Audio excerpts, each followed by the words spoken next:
In the period of 800 BC to 300 BC and 200 BC was still the homeland of the then Igbo Bantusele ancestors. The professor should note that Umunkeze means the children of the kings.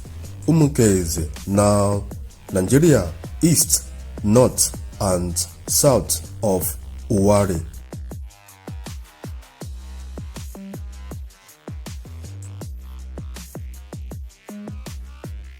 Under European era, which is now, kings becomes servants to their victors. Kings becomes beggars, thugs, criminals to their victors.